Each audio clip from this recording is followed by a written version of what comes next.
All right, it is time. Today I'd like to begin with a couple of points, some initial points, something to kind of make you understand, to see what's happening. And the first question I want to ask you is, what is it that you actually know right now? What gets your goat? What motivates you today? How are you to decipher what's critical? What do you do when you hear something, when you see something, when you are aware of something, when something crosses your mind, when something crosses your over the transom, as they say? What is it that you do? What do you do? Invariably, you will go and you will look at news sources and news groups to see what is happening. And you will collect that information and you'll say, okay, I know this, I understand it. And you'll find somebody basically who says something that, number one, you agree with, which is a very bad thing to do. Bad thing to do. Bad thing. Because you will never learn from people that you agree with. Now, that's easier said than done. God, I know this. I'm telling you, it's one of those things where it's like, oh my God, I gotta listen to people. Well, you don't have to listen to them, but I learned so much by virtue of people who I don't agree with. So that's number one. Number two, perspective. What is it that we do to put things into perspective? What am I supposed to do with this? Okay, I've got this news. And I guarantee you most people have never even asked this question. They don't know. I am privy to being in the company of a political organization, I won't go into too much detail, who know absolutely nothing about what's going on. They know things in terms of the, say, top 40 radio compared to musicology or the Berkeley School of Music. They know names. They can tell you what's number one. They can tell you what's trending, but they don't really understand what it is that's happening. We're going to be talking about a couple of things here and how, for reasons I do not understand, something happened here which I missed apparently overnight. And that is that more people are interested in how the media handle a story than how the government handles a story. If we had the Vietnam War today, more people would be upset with how liberal media or whatever handle the war, or I should say probably conservative media, than the war itself. In the 60s and 70s, they marched in the streets to end the war. Today, if you do march, which you don't, but if you did, you would march about media coverage. You know more of people who are able to abrade, to bother, to annoy. That's really what you want. In fact, though this is not able to be proved by just a hypothesis, that if you are to go onto some particular show and you're trying to be a presenter, how are you in garnering clicks, likes, views? And that will never be the product of your brilliance, but by how much you perturb people and rub them the wrong way. Does that make any sense? I hope so. We're going to be talking about that without delay. First, before we begin, I want to tell you a couple of things, the prefatory notes, which are critical. January the 14th, please join me and my friends and your fellow wanderers. Remember this the happy kinds and the wanderers, or was that? Wasn't that Fernwood? In any event, please join me January 14th at the Cutting Room. Let's for a night of frivolity and interactive brilliance, where you are my special guest of honor. if you can understand that, if you can grasp that, and that's available right here. Tickets are available. I'm putting the link right here on the post, which is very important. Number one, can't say this enough. Cannot say this enough. There's no way around it. Second of all, people have asked me, it's Christmas time, and what better way to say, hey, what do you listen to? What do you watch? Who is your favorite? You're going to say, well, I'm a Lionel Nation fan, or Lionel, as people say. And by the way, that's available right now. You can go to that particular link. There that is. And always go for the official Lionel Nation store. None others. Don't do that. The official Lionel Nation store. And also, I cannot say this enough. This is probably one of the most, I've got some great sponsors involving products and product lines that I find to be fascinating, extremely fascinating. And one of the ones which I think is incredible, is the most important, is very simply the notion of food shortages. I can't think of anything more critical than that. Because as you are aware, the world is becoming more and more dangerous with every passing day, and that's why My Patriot Supply is going, indeed, the extra mile to make sure that their emergency food is as affordable as possible. How are they doing that? It's a good question. They're taking $250 off of their 3-month emergency food kit, which is the minimum that your family should have. The kit provides delicious, easy-to-make breakfast, lunches, dinners, drinks, and snacks for one person for 3 solid months. You have to get one for each member of your family, and while you're able to save $250, now is the time to do it. The sale ends soon. Act now. Remember, My Patriot Supply is the nation's largest preparedness company with millions of families already protected. That is no exaggeration. These 3-month food kits are in stock and ready to go. Your order ships fast and free and arrives in unmarked boxes for your privacy. So go to preparewithlionel.com, preparewithlionel.com. Go to preparewithlionel.com. Because remember this, those who know what's happening and those who know what's coming are using today to prepare. Are you? It's a good question. So that's preparewithlionel.com. And let me also put this link, very appropriate link. I like this ability to add links to this so that you were aware. It's no big deal, really, other than survival. Leave it at that.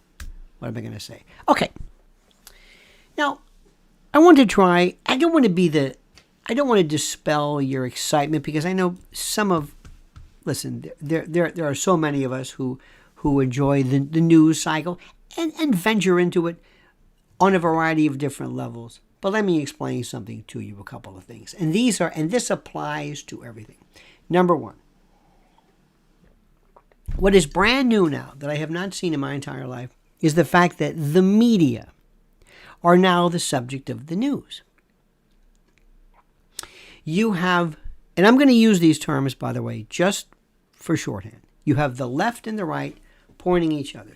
Well, this one said this, and I can't believe that these people, this station, this network, never mentioned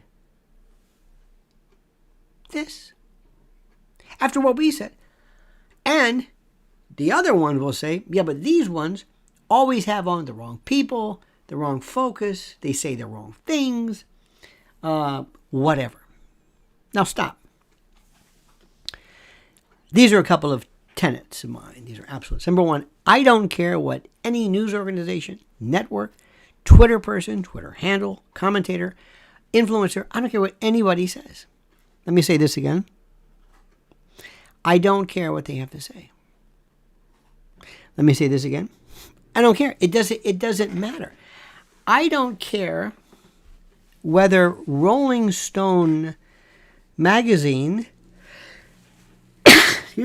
whether Rolling Stone or Ben Fong Torres, or in the old days we had Circus and remember Crawdaddy and all this. I don't care what people say. That's interesting, but that's not it. That's kind of a guide to me. If you look at Yelp or something and you go to a restaurant and you see this and you see the reviews, you don't spend your time saying, now, where does this guy get off? Giving it 1 star when I know, honey, let's go. No, wait a minute. Who is this guy? Has he? It's like, why are you? You're missing the point. That's just a guide.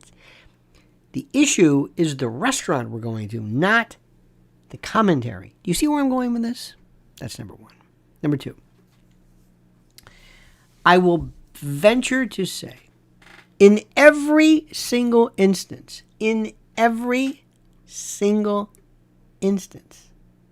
of something that is being revealed by either the government or by anybody, it's old news. It's a limited hangout. Now, people have used that term for so long, and it is fundamental for you to understand in your definitional quiver the notion of the limited hangout. Remember the Pentagon Papers, Ellsberg. People knew about that.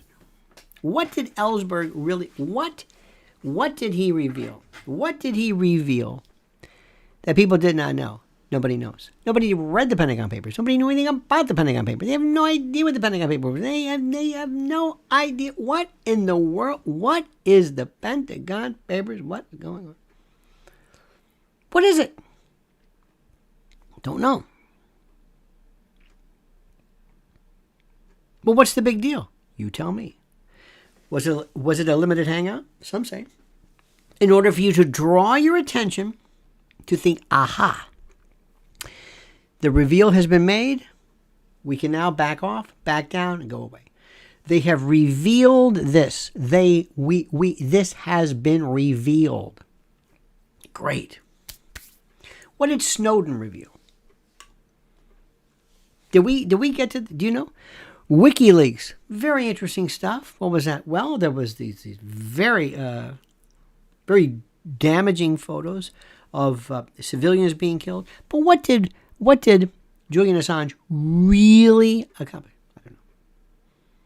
Let's talk about the story, Elon Musk. And I'm asking you, what did Elon Musk actually tell you? What did Elon Musk, Matt Taibbi, what did these Twitter files actually tell you never knew? Did you know about FBI involvement? Of course you did. Well, what was it? Did the FBI go in and tell them, now you're going to do this? Well, that wasn't suggested. There was a suggestion or talk. Maybe you could say, I know better than that. And if the FBI went, well, by God, they wanted to do something far more than just make a few suggestions. Okay, fair enough. Fair enough. What else? What did they do? What have we learned? Well, it appears that Twitter officials, yes, silenced people because of their political ideology. Okay. Is there a First Amendment right is there any kind of First Amendment right to Twitter? Because right now, we've got this thing called the Constitution. This is mine. Oh. And by the by, today, I believe, there was one of the most important Supreme Court cases ever. Let me read this one to you. This is a beaut. Where is this?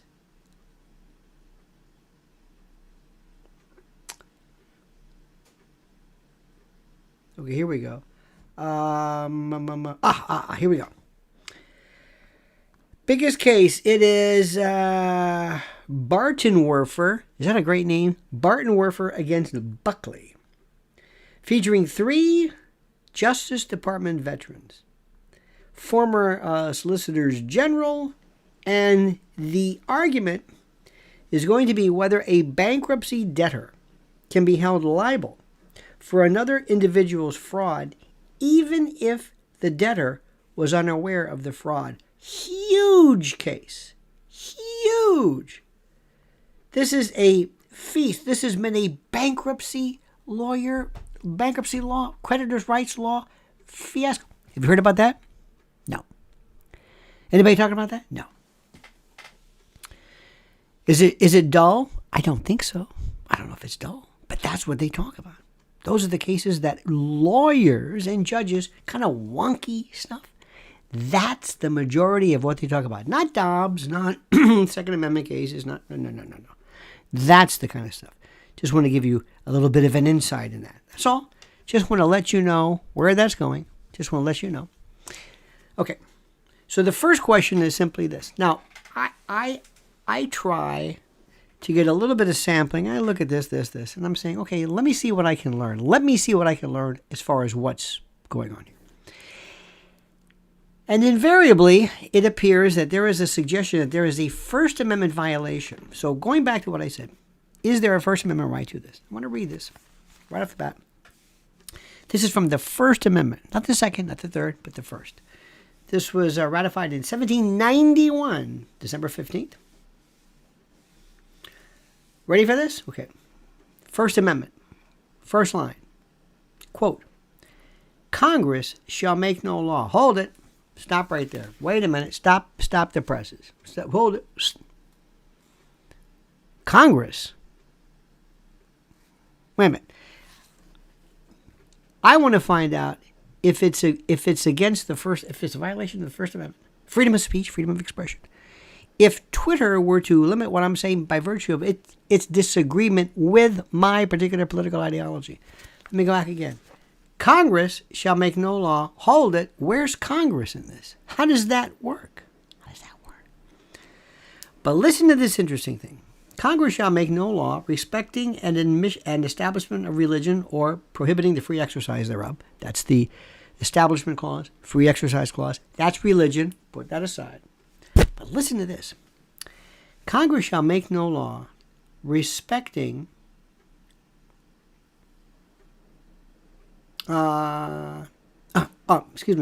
respecting an establishment or prohibiting, pardon me, let me try this again, abridging the freedom of speech.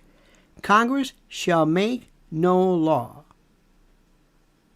abridging the freedom of speech or the press or the right of the people to peaceably assemble and to petition the government. Blah, blah, blah. Now, this is interesting because, one could say that social media are now the public square. So let's add that three things. But where is the connection? Where is the state action? Where is the state action? Where is the state action? Please. When you hear of the great James Woods, he's going to summon a sue you. And okay, wait, very good. What's your cause of action? Well, by God. I heard someone say on a prominent, I'm not going to mention, a prominent, I guess you would call it conservative network, that if you violate the First Amendment, it's a crime. And you can go to prison for violating somebody's First Amendment. Wait. First Amendment? Wait a minute. Crime? No. I mean, you can, but that's not it. Mm-mm. No, you're not. No. It doesn't work that way. Whenever an organization is, when you've been denied something, when there have been a school prayer or a moment of silence cases or whatever it is, and somebody violates the First Amendment, no, but nobody goes to prison. It's not that. See, they say these things. I had somebody the other day try to argue with me that olive oil is an HDL. I say, no, you're confusing an oil with a lipoprotein? No. How do you even start with that? You don't even know. People just say things because there's no correction. You just say things by virtue of momentum. So no, there's no crime. It's got to be state action. But what are you going to do? How are you going to prove it? What are you going to do? I'm saying this. And that's what they never tell you. And here's the thing too. These folks keep telling you stuff that you already know. They keep telling you. They keep saying, well, you understand that this is a violation. Yes. And here's Jeff Zuckerberg, Mark Zuckerberg, or Jeff as he's also known. And he's on the Joe Rogan show. And he's telling Joe Rogan that the FBI is saying, is that against the law? Is that against the law? Anybody break any laws? You might say, he did what? What? Okay, is that against the law? Well, is that against the law? What's your cause of action? What's the crime? Tell me. Don't just react to it. Well, you can't do that. Excuse me, the government, wait a minute. You're telling me law enforcement can't go to a somebody and say something about something that they're printing. Do you understand that? Now, there was a wonderful piece. There was a wonderful story. It's Operation Mockingbird. And this was, I think this was during the Cold War. In the years of it, you got to read about it. Alsop and Phil Graham, and it's just fascinating. It was supposedly 1963, 1973. This was one of the most incredible examples of a confluence, perhaps illegal, unconstitutional confluence, of intel and, how do I say this?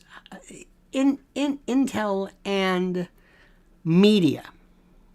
Now, the way it's written, the way it's stated is, Operation Mockingbird is an alleged, this is Wikipedia, is an alleged, large-scale program of the CIA that began in the early years of the Cold War and attempted to manipulate domestic American news media organizations for propaganda purposes. Okay? Let me ask you a question. Is that against the law? Now, I don't want to be a party pooper here, but I'm going to say, is that against the law? Is that against the law? Is that against? Because you and many of us in this neck of the woods will repeat things. You will say, oh, it's DARPA, HARP, Mockingbird, Operation Ajax is Iran, and Operation Paperclip, throw that one out there. You just throw these, Operation Mongoose, the Castro, and just throw these names out. And that's like, ooh, okay. And normally it's meant to show people, look how much I know. Look, I know the shibboleth. I know the lingo. See what I mean? I know the lingo. I know how this thing works. I know what to say. I know how to say this stuff. That's what I say. All right. But the real question is it illegal?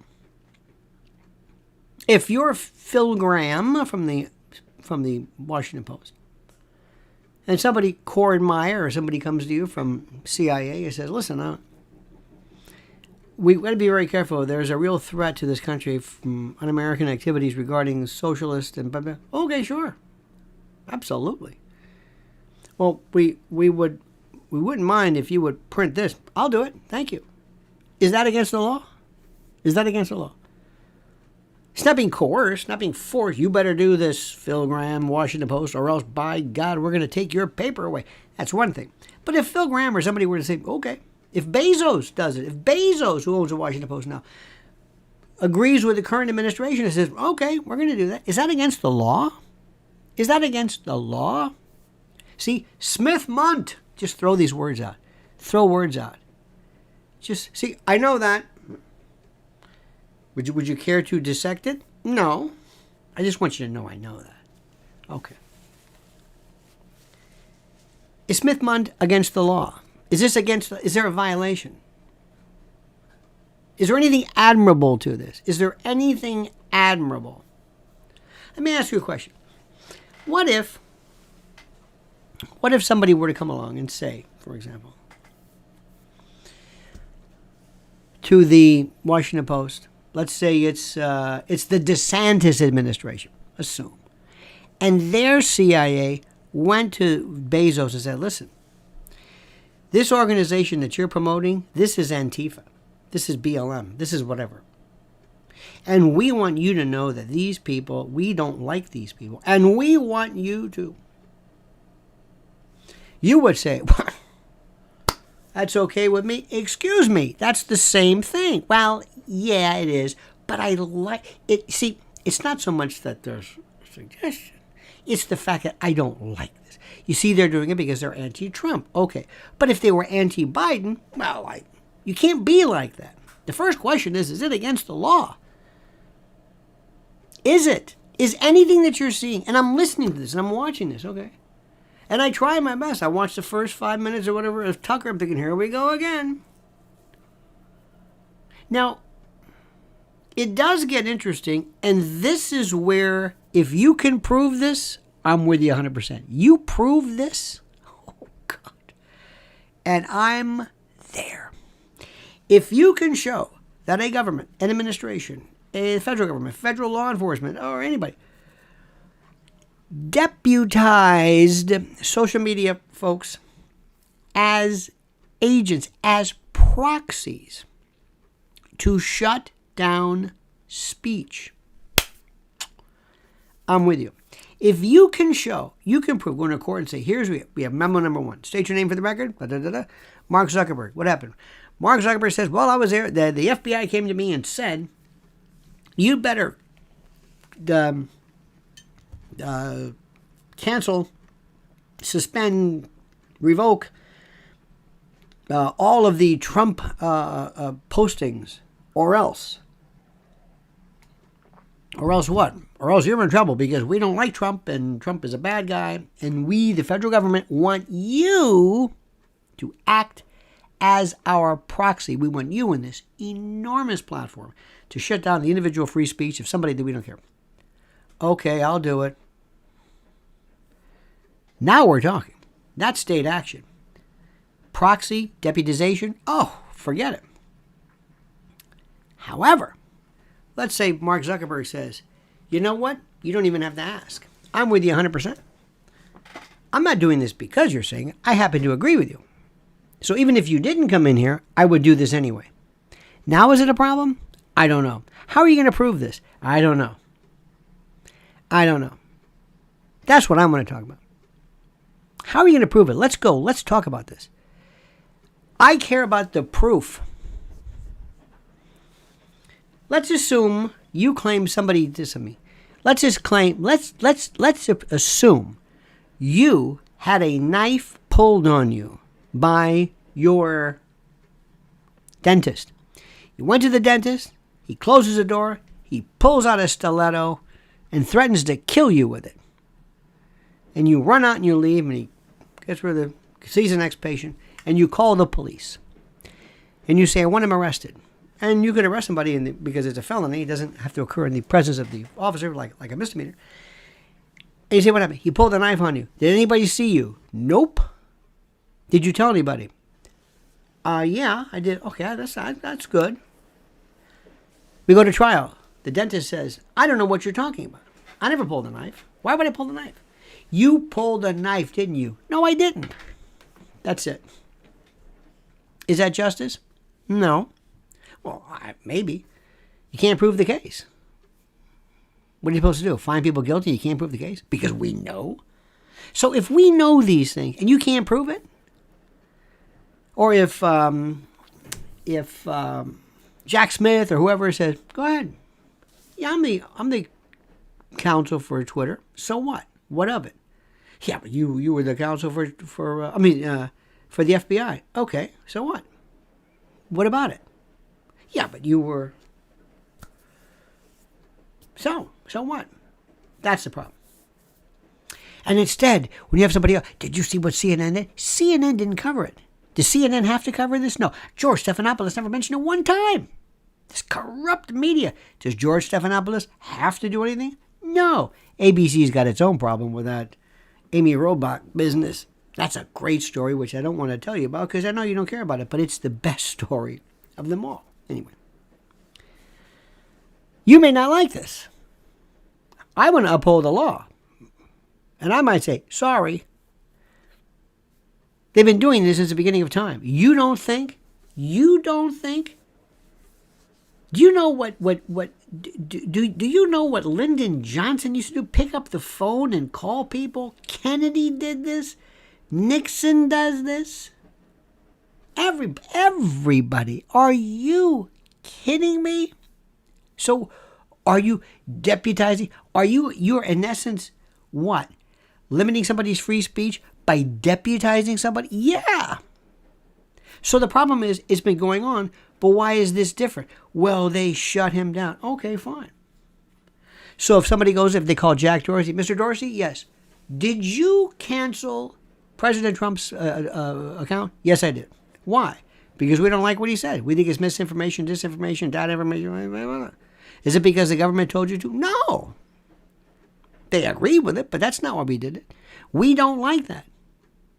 And Mr. So-and-so, did you? And we shut down Babylon Bee because we think it's transphobic. Well, that's what we thought. Can you do that? Yeah. Sure you can do that. Did anybody tell you to do that? No. Does this happen? Now, we have to change the law. We have to look at social media almost like a utility. That's number one. Number two, we got to repeal Section 230. Once you do that, that's it. Then they'll be real open to change. But if that doesn't happen, we're wasting our time. And that's not news. And we know that the FBI had Hunter's laptop. We know this. What do you not know about this? We know all about this. What is it that you want? This is the thing this is what I'm trying my best. What do you want? If I asked, Tucker Carlson, tell me, Tucker, what is, if I could grant you any wish, here's my magic wand. Boop. What is it? What would you like me to do? What? Tell me. Do you want Trump's account reinstated or stated? What do you want me to do? Do you want me to get CNN to apologize? Okay, come here. Apologize. Say you're wrong. We're wrong. Okay, what else do you want? What do you want? Do you want Hunter Biden prosecuted? Would you like that? Yes. Prosecuted for, okay, we'll do that. What? Do you want Christopher Wray to say, okay, we had the laptop and we declined to prosecute. Okay, fine. What do you want? What's going to happen? Here's the thing he's never asked for. Here's the thing that nobody asks for. Here's what nobody is saying. I would have, good evening, welcome to, I don't want to keep saying Tucker, whoever, whatever. Welcome to the Mandy Lifeboat show, Fox News. I'm standing outside of the office of Representative Jim Jordan. We've asked Representative Jordan, Congressman, what he's going to do regarding this. And we're not going to leave until we get an answer. Mr. Jordan, will you be conducting hearings now in your position with the House? And Mr. McCarthy, you apparently being ostensibly the next Speaker or House Leader, what will you be doing? Ted Cruz, let's go to the Senate side of the Capitol. Let's talk to Senator Ted Cruz. Senator Cruz, what will you be doing? What can you do? What can the federal government do? I'm not going to talk to Glenn Greenwald anymore. I don't care about Matt Taibbi. God bless him. I don't care about that. It doesn't matter to me. We got that. I got it. What are you going to do? Let's go to the DOJ, Department of Justice. You had this. May I speak with so-and-so? You're not going to talk to me. I want everybody to tell me, no, I'm not going to talk to you. You're not going to talk to me. You're not going to answer this to the constituents. What are you doing? What are you doing? If you have this, and you can have a wonderful memo, almost like an amicus brief, where you file this memo, the following charges should be considered in impaneling a grand jury. Are you going to be doing this? Are you going to be looking at this? Are you going to be looking at, for example, how a social media platform might have been deputized as a proxy to deny First Amendment rights? Are you doing that? Ted Cruz, Marsha Blackburn, anybody? John Kennedy, are you doing this? No. Is anybody doing it? No, I don't want to talk to Glenn Gray. No, I don't want to talk to Harmeet Dillon or whoever. No. No, I don't want to talk to these people. They can't do anything. These are guests. They're paid contributors. I don't want to talk to these people anymore. They don't do anything. And the guy with the hat, I especially don't want to talk to him. I want to talk to people. I want to talk to retired FBI agents. I want to talk to retired DOJ. I want to talk to people who can actually do something. Because we are just wasting our time. And I don't know how to tell you this, but you're wasting your time. And nothing is being done. Nothing is being done. They're still arguing whether, did COVID start in Wuhan? Are you kidding me? That train has left the station. Now, somebody somewhere has to figure out this thing, and I don't know how to tell you this anymore, and I've read this, and I watched this, and I think it's interesting. But no news organization has to cover anything. Now, today's a very interesting case. You have Warnock against Herschel Walker. Whom who, he, don't forget who and he, whom and him. Anyway, who will win? In your opinion. In your opinion. Will we know tonight who wins this very important race? Mr. Warnock or Mr. Walker? Let me ask you, and I'm not asking you the question of who is your preferred candidate, who is going to win? That's all. That's all. Who? Because right now, I can tell you what's going to happen. You can write. Most probably, we will not know tonight. Whatever happens, there will be some thorough investigation, and there'll be write-in votes will be waiting, and then there'll be a problem perhaps here and there, and then we'll kind of wait, and then we'll kind of see what happens. Every single time it happens. Every single time. And it'll be this, and I don't know if, I mean, I don't know about you, but I'm just kind of electioned out. I used to kind of enjoy that, but now I don't. Because I don't know what's going to happen. I don't know what's going to happen with that. But I will tell you this. I will tell you the most important issue here. That whatever happens, there needs to be, I'm sorry to say this, a bipartisan committee to say, here's the best recommendations, the best minds. We're scouring the world. Who has the best election system? We might want to consider that. We might want to consider kind of redoing this. Are mail-ins the best? Are there problems with this? Remember in 2000, the hanging chads, the dimpled chads, the pregnant chads, everybody, remember that? Okay. I thought maybe we learned from that. I don't know. I don't know. All I'm saying is turn cable off, but look at it very sparingly just to see how they're missing the point, and then turn it off. Go back and review this. Go back and see. Go back in history. We have other issues too. Russia, China, the holidays coming up. The alleged... It depends where you want to look. It depends. But you have to be an autodidact. You have to be the individual who reviews this yourself.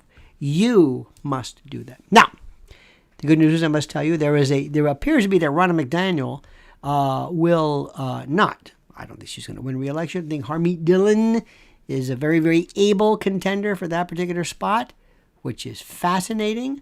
I believe that she is looking to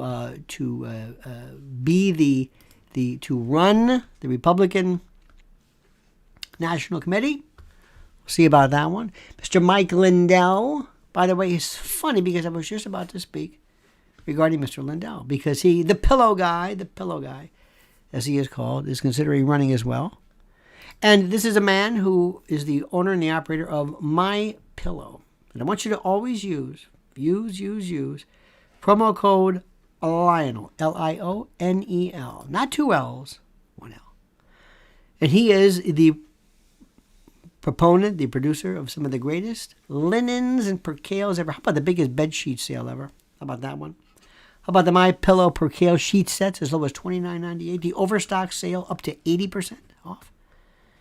Towel sets, sandals, slippers, mattresses, plush blankets, towels, bed systems, sleep systems, mattress toppers, down blankets, sleepwear, loungewear, men and women, body pillows, body pillowcases, single bath towels, bed sheets, it goes on and on, gossamer blankets, quilts, throw blankets, waffle blankets, down comforters, duvets, duvet covers, everything.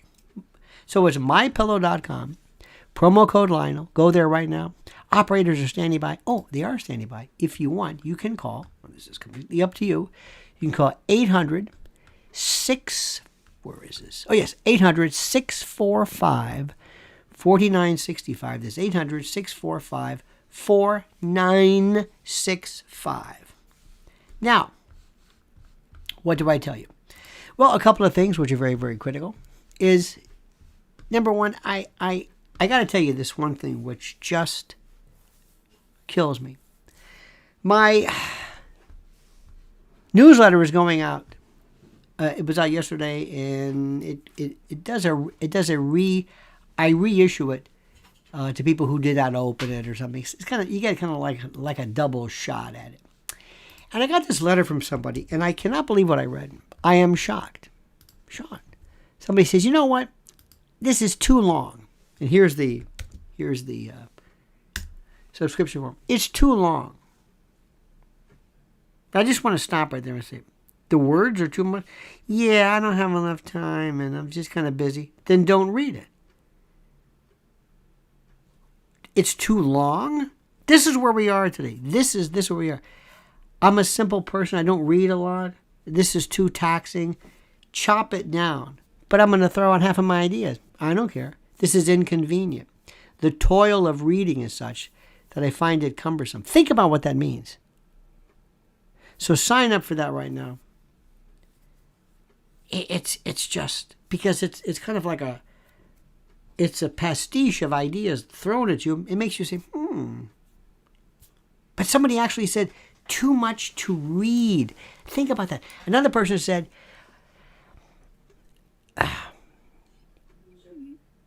what? Well, also they say don't get me down. Give me positive information. Okay. You see what it is? It's a child speaking. I can't read with your big words, and I want to hear good news. I got to tell you this. This means something a lot to me. Mrs. Ellen and I were looking at some things. I wish there was a channel, because everybody's doing podcasting, and there's all kinds of podcasts on TV, on various formats and that sort of thing. And some are very, very good, and some are great. Some are terrific with just all kinds of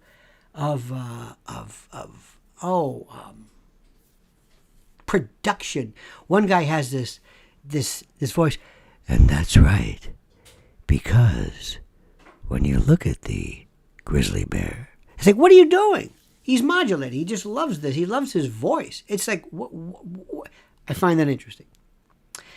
Have you seen food? This is my favorite. You want to do these are cooking. Okay, I like it. But you got to do this. You got to, hey, and you slap a piece of meat down. Hey, take your thing. Da, da, da, da. You chop it up. Here's your dash of this. And they show you basically how to make hash or something. I think of Jacques Pepin, who was very good, very labored, or Repair, or even very eerie, the Anthony Bourdain. He's on all these shows, even though he's no longer with us. But there's this rough and tumble and this slapping of the meat fast and jump cuts and sizzles, and there's a food kind of a competitive eater who fails a lot. I find this fascinating. He actually fails. He said, "Whew, that was a tough one. Well, that was close." Wow. But there are others, and there are others who are so bad. They've never done radio. They've never completed a sentence, or they have no, how do I say that? They're just not very comfortable doing what they're doing. And I'm not saying I'm an expert. I just like doing this, and I think you would see that I'm not rather timorous about what I'm doing. I know what I'm here, and I like doing what I'm doing. Other people, you can see, it's painful. I heard one guy the other day who just stops. He just has these pauses. It's like, you think there's something wrong with my phone? What the hell is going on here? There are some, I'm telling you right now, some of the best podcasting and YouTubing available is the organized crime XOC. Who watches that? It's like wrestling. A-Light versus Sammy the Bull versus Franzese versus Ruggiano Jr. versus they come Panisi, this one, that one, George Anastasia, and they form little internecine battles with each other. It's wonderful. It's to hear this. I'm telling you, I never thought. And they are, in terms of production, not that great or whatever. Doesn't matter. The rawness of it. It's fascinating. You think you're in a life? Did you do any work? He didn't do any work. He's not in the life. I'm in the life. He's not. I never heard of him. Is he in the work? No, he didn't. And they argue whether who killed people. You didn't kill anybody. They don't say it like that, but in essence, they're saying, you didn't kill anybody. I killed more people than you. Did you really kill him? Did you kill him or did you shoot? Well, I ordered it. Well, that's not the same. Did you ever have a gun in your hand? Did you ever use your hands? Did you? It is incredible. It is some of the most interesting. It's like a subculture that is so wonderful. Next, I can't watch them. I can't watch any kind of food blog. Mark Wiens was great. Food Ranger was great. And now they've spawned all of these unctuous, saccharine, grinning, happy, overly excited over nothing. Everything's exciting. And they can be in the middle of the worst part of the world, sitting on a plastic chair behind an auto parts place in Phnom Penh, eating a bowl of gruel, and you think, are there any health violations? And they're saying, I'm so excited. I'm thinking, I don't want to be there. Thanks for giving me a heads up. This is the best. Is this a mole? I'm so excited. You're excited? You flew across the world for this? I want to have awards for the worst podcast, worst subjects, worst, one of the most weird ironies. How about the fake setups where the woman, there's a woman behind him, is like, she doesn't know. This is the wife, but I put this spring-loaded wig in this drawer. So when she opens it, she's got her back turned and doesn't know that the filming is going. Anyway, it's horrible, but I love it. Then I go from one to the next. I saw this, I don't know if he was Mexican or South American man, doing concrete work, recreating a curb. It was incredible. Then you talk about the war channels. Who needs television? Who can watch a TV show when I'm watching a guy squatting over a plastic chair in Phnom Penh, eating chicken foot soup and some Cambodian, whatever it is, and then you jump to something that's some mobster with the Lugatz family who, it's incredible. There is such a richness in this. It's the most beautiful thing I've ever seen in my life. And some of it is so good. Some of it is so great. I love when you see a zoom and somebody's head's too low. You see his name and they haven't adjusted, the length of the camera. I say, thank you very much today for American. We're talking to Professor Nemuel Labalowitz, and his head's here, and you see this space. I love that. I love it. You have no idea how much I love it. There is such a richness. I would rather watch that than cable news. You have no idea what it does to me. Fake handoff. Hey, that's a wacky tie. Well, what do you mean, Janine? Well, I don't know. What, did you lose a bet? What's wrong with my tie? Well, it's okay if you're in a circus act. Well, thank you so much. And this feigned happy. Oh dear God, no! Give me the guy sitting on the plastic chair in the middle of some Mongolian steppe, eating yak milk, and that's the greatest. Don't you understand? Don't you understand? This is just this. There's so much fascinating stuff here. It's incredible. Anyway, enough with that. Now, just want to share that with you. That's why years ago I used to love to listen to gardening shows on the weekend. Remember those gardening shows? Oh my God, they were just... Remember this one guy, Jerry? Hi, I'm Jerry so-and-so. Jerry, he was an ex-cop. He had a show on the weekends, and everything he did was he put soap. He would put soap.